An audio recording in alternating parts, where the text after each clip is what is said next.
여러분 안녕하십니까? 저는 오늘 이 시간에 예수님의 양들의 특징에 대해서 여러분께 말씀을 드리겠습니다. 요한복음 10장 27절에서 내 양은 나의 음성을 듣는다라고 예수님께서 말씀을 하셨습니다.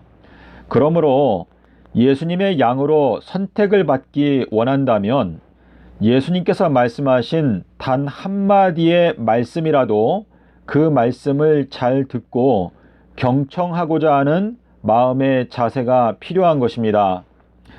사도 요한이 pat모섬에서 계시록 1장 10절에 기록하기를 나팔 소리와 같은 주의 음성을 사도 요한이 듣게 되면서 사도 요한은 하늘이 열리는 것을 경험하게 되었고 하나님의 보좌를 보게 되었으며 그 다음에는 안팎으로 기록된 책을 먹게 되었다라고 말하고 있습니다.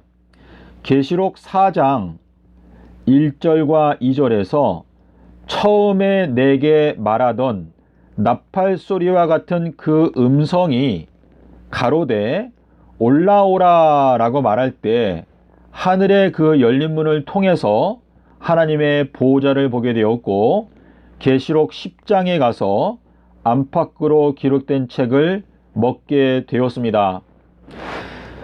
우리가 이 내용을 통해서 알 수 있는 것은 주님의 양이 되기 위해서 주님의 음성에 귀를 기울이다 보면 저희들의 마음 가운데 하늘이 열리게 되고 그 열린 공간을 통해서 하나님의 보좌를 발견하게 되며 그 다음에는 안팎으로 기록된 책을 먹게 되는 축복을 받게 된다라는 것을 계시록의 말씀이 저희들에게 설명해 주고 있는 것입니다. 이 예수님의 음성은 과연 어떠한 특징을 갖고 있을까요? 계시록 1장 10절에서 나의 뒤에서 들리는 음성이라고 말하고 있습니다.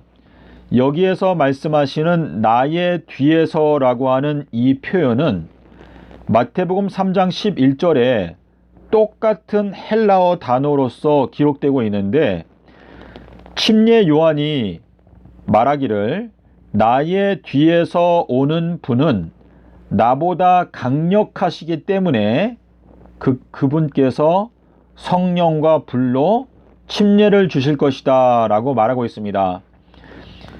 침례 요한이 나의 뒤에서 오시는 분은 강하시다 라고 말했기 때문에 계시록 1장 10절에서 나의 뒤에서 들리는 나팔 소리와 같은 음성은 강한 자의 음성이다 라는 것을 저희가 알 수가 있는데요. 잠언 24장 5절에 보면 지혜가 있는 자는 강하다라고 말씀하시고 있습니다. 잠언서가 비유서이죠. 마샬이라고 해서 비유를 뜻하는데 이 비유의 말씀을 통해서 우리에게 하시는 말씀은 지혜가 있는 자는 강하게 된다라고 말씀을 하시면서 요한이 pat모섬에서 나의 뒤에서 들리는 그 음성은 예수님의 음성인데 그 음성은 지혜의 음성이고 그리고 강한 음성이다 라고 말하고 있는 것입니다.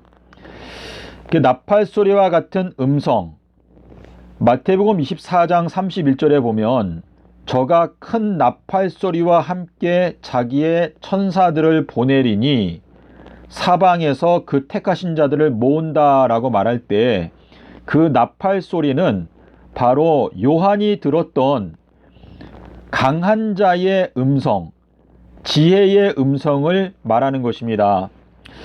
주님께서 마태복음 12장 42절에서 삼낮 삼밤 땅속에서라고 하는 이 말씀은 솔로몬보다 더 큰 지혜가 들어있다라고 말씀을 하시면서 이 삼낮 삼밤이 바로 강한 나팔 소리와 같은 음성이라는 것을 분명하게 짚고 넘어가는 것입니다. 열왕기상 3장 12절에서 솔로몬은 이 지구 역사 동안에 존재했던 모든 사람들보다 더 지혜가 있다라고 하나님께서 약속을 하셨는데 그 솔로몬의 지혜보다 더 큰 지혜가 삼낮 삼밤 땅속에서라고 하는 말씀 속에 숨겨져 있다라고 말씀하시기 때문에 사도 요한이 반모섬에서 들었던 나팔 소리와 같은 음성, 나의 뒤에서 들리는 나팔 소리와 같은 그 음성은 바로 삼낮 삼밤 땅속에서 이 말씀을 듣게 된 것을 말하고 있는 것입니다. 자, 주님께서 요한복음 10장 16절에서 이 우리에 들지 않은 다른 양들이 나에게 있어서 그들도 내가 인도하여야 하리니 그들도 역시 나의 음성을 듣고 한 무리가 되어서 한 목자에게 있게 될 것이다 라고 말씀하셨습니다. 자, 주님께서 이 전 세계에 흩어져 있는 주님의 양무리들을 하나로 모으실 때 그 방법은 예수님의 음성을 듣는 자들을 불러 모으신다 라고 말씀하시는데, 이 예수님의 음성은 계시록 4장과 1장에서 말하는 대로 내 뒤에서 들리는 나팔 소리와 같은 큰 음성, 그러니까 저희가 지금 세상 끝에 살고 있고 주님의 양무리들을 모으기 위해서 나팔 소리와 함께 그 사자들을 보낼 것인데, 그 나팔 소리는 결국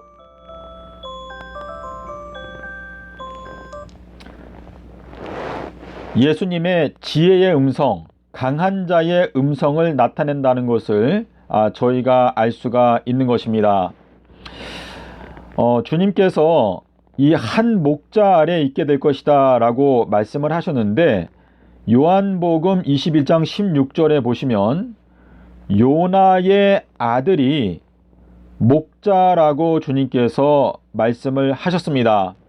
그러므로 이 마지막 때 주님께서 인정하시는 목자가 되기 위해서는 요나의 아들이 무엇을 의미하는지 깨닫게 되는 사람이 주님께서 인정하시는 목자가 되는 것입니다. 자, 요나의 아들은 천국 열쇠를 갖고 있다라고 주님께서 마태복음 16장 19절에서 말씀을 하셨습니다. 자, 천국 문을 열고 들어갈 수 있는 열쇠를 요나의 아들에게 주신다라고 말씀하셨기 때문에 여러분께서 이 마지막 때에 요나의 아들이 갖고 있는 열쇠가 무엇인지를 발견하고 그 열쇠를 깨달을 때 여러분께서 천국에 들어갈 수가 있게 되는 것입니다. 자, 요나의 아들이 되는 표는 삼낮 삼밤 땅속에서를 깨닫게 되는 것을 의미합니다. 이것이 바로 인자의 징조, 요나의 징조, 동방에서 발생하는 번갯빛을 말하는 것인데, 이 번갯빛은 하나님의 보좌에서 흘러나온다, 등불에서 흘러나온다 라고 말씀을 하셨습니다. 자, 예수님께서 서기 30년에 수요일에 십자가에서 죽으시고 일요일에 부활하신 이 진리를 깨닫게 되면 여러분께서는 요나의 아들로서 거듭나게 되는 것을 경험할 수가 있고, 여러분께서 예수님의 양으로 선택을 받게 되는 것입니다. 주님께서 요나의 아들아, 너가 나의 양들을 먹여라 라고 말씀하셨기 때문에 예수님의 양들은 예수님의 음성을 듣기 때문에 그 예수님의 양들은 요나의 아들로부터 듣는 것을 좋아합니다. 다시 말해서 예수님의 양들은 예수님의 권위를 따라가기 때문에 예수님께서 세우신 목자 요나의 아들의 말을 잘 듣고 진리 위에 굳게 서고 강하게 되는 그러한 경험을 하게 되는 것입니다. 자, 이 내용은 제가 여러 번 말씀을 드렸는데요. 에스겔과 요한이 안팎으로 기록된 책을 먹게 되었던 두 사람이다 라고 성경에 기록되어 있지 않습니까? 그런데 요한이 주의 날에 하늘이 열리고 보좌를 보게 되었고 그 다음에 안팎으로 기록된 책을 먹었습니다. 근데 에스겔의 경우에는 30년 4월 5일에 하늘이 열리고 보좌를 보고 책을 먹었다라고 기록하고 있습니다.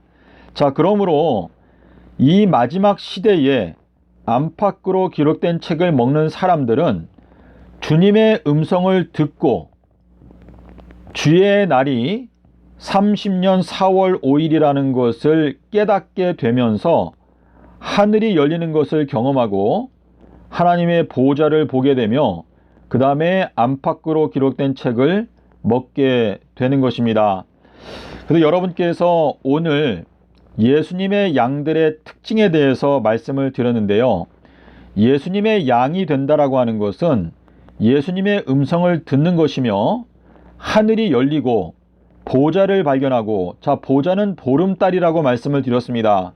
그리고 안팎으로 기록된 책을 먹게 되는 그 각각의 단계를 거쳐가게 되는 것인데, 에스겔서와 계시록을 통해서 예수님께서 30년 4월 5일 날 십자가에서 죽으실 것이 예언되어 있다는 것을 깨닫게 되는 사람이 결국은 안팎으로 기록된 책을 먹게 된다는 것을 성경이 분명하게 증거하고 있습니다. 마태복음 25장에 보면 양은 오른쪽에 염소는 왼쪽에 라고 말하고 있는데요. 예수님께서는 하나님의 보좌 오른쪽에 앉아 계십니다. 히브리서 12장 2절에 보면 하나님의 보좌 우편에 앉아 계시다. 그래서 양은 오른편에 둔다라고 하는 것은 예수님의 편에 둔다라고 하는 의미가 여기에 들어있는 것입니다. 자, 그래서 어느 누구도 염소의 자리에 있는 것을 원하는 사람은 없을 것입니다.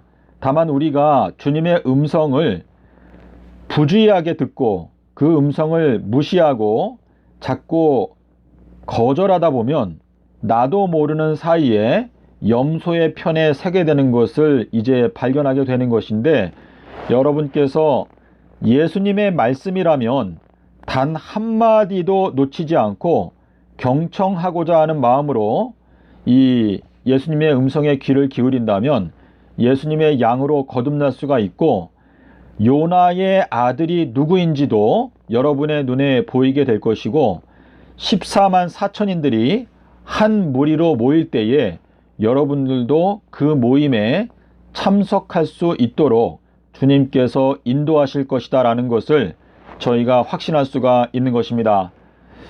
감사합니다.